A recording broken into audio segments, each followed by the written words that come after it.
Webcam na may 4K resolution with AI auto framing technology plus gesture controls. Grabe naman yan. Ito nga pala si OBSBot Meet 2 mga boss. Pero bago ang lahat, unboxing muna tayo. Inside the box, syempre meron siyang manual na hindi naman natin binabasa. It also comes with magnetic mount, fully adjustable na po yan. Dito natin ilalagay yung ating webcam. And also meron din siyang kasamang Type-C cable together with the USB Type-A converter. And also meron siyang magnetic lens cover for your privacy protection. And finally yung webcam na napaka-solid. So yon, confirm magnetic nga. So syempre dito natin ilalagay yung pinaka camera mount natin. And yes, magnetic po yan, napakadaling i-setup. Tingnan mo naman for your privacy, no? Tanggalin mo lang to at magagamit mo na. Pwede siyang portrait.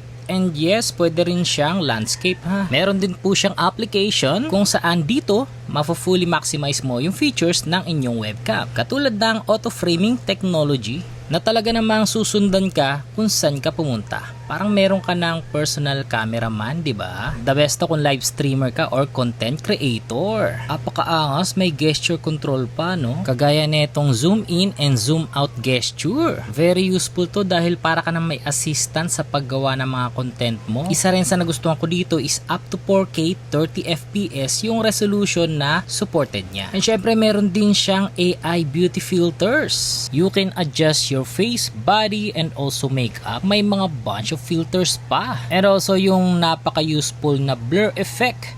Katulad nito bossing, no? Just in case na medyo messy yung background mo, on mo lang at magkakaroon ka ng blurry effect. Diba? Ang ganda. Fully adjustable din to, no? You can adjust the blur effect up to this level mga boss. You can also use this as virtual camera just in case you're using OBS application. You can connect up to 4 camera using this app. And syempre pwede mo nga pala siya ilagay sa tripod for more different viewing scenario. So sa tingin nyo, okay ba tong OBSBot Meet 2? Available yan sa Yellow Basket.